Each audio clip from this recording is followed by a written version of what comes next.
Hi everyone.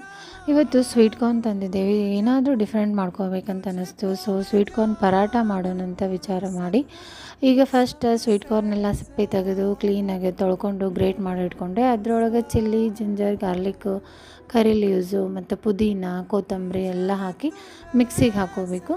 ಮಿಕ್ಸಿಗೆ ಹಾಕ್ಕೊಂಡು ಅದೇನು ಗ್ರೇಟ್ ಮಾಡಿಟ್ಟಿರ್ತೀವಲ್ಲ ಕಾರ್ನನ್ನು ಅದರೊಳಗೆ ಹಾಕ್ಕೋಬೇಕು.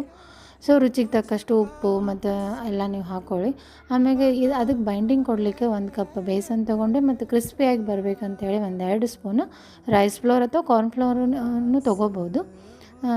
ಅದು ಚಾಯ್ಸ್ ನಿಮ್ಮದು. ಸೊ ಲಾಸ್ಟಿಗೆ ಕೊತ್ತಂಬರಿ ಹಾಕಿ ಒಂದು 10 ನಿಮಿಷ ರೆಸ್ಟ್ ಮಾಡ್ಲಿಕ್ಕೆ ಬಿಟ್ಟು ತವಕಾದ್ಮೇಲೆ ಹಾಕಿ ಮೇಲೆ ಒಂದು ಸ್ವಲ್ಪ ಸಸ್ಮೆ ಸೀಡ್ ಹಾಕ್ಕೋಬೇಕು ರೀ. ಅಥವಾ ನಿಮ್ಮಲ್ಲಿ ವೈಟ್ ಇದ್ದರೂ ಹಾಕೋಬೋದು, ಬ್ಲ್ಯಾಕ್ ಇದ್ದರೂ ಹಾಕೋಬೋದು. ನನ್ನ ಹತ್ರ ವೈಟ್ ಸಸ್ಮೆ ಸೀಡ್ ಇದ್ದು ಹಾಕ್ಕೊಂಡೆ. 2 ನಿಮಿಷ ಮುಚ್ಚಿ ಆದರೆ ಒಂದು ಹೆಲ್ದಿ ಆದಂಥ ಪರಾಟ ರೆಡಿ ಆಗುತ್ತೆ. ಅದ್ರ ಮೊಸರಿನ ಜೊತೆ ಸಾಸು ಅಥವಾ ಯಾವುದೂ ಸಾಂಬಾರು ಅದ್ರ ಜೊತೆ ಸರ್ವ್ ಮಾಡ್ಬೋದು. ವಿಡಿಯೋ ಇಷ್ಟ ಆದರೆ ಲೈಕ್ ಮಾಡಿ, ಶೇರ್ ಮಾಡಿ.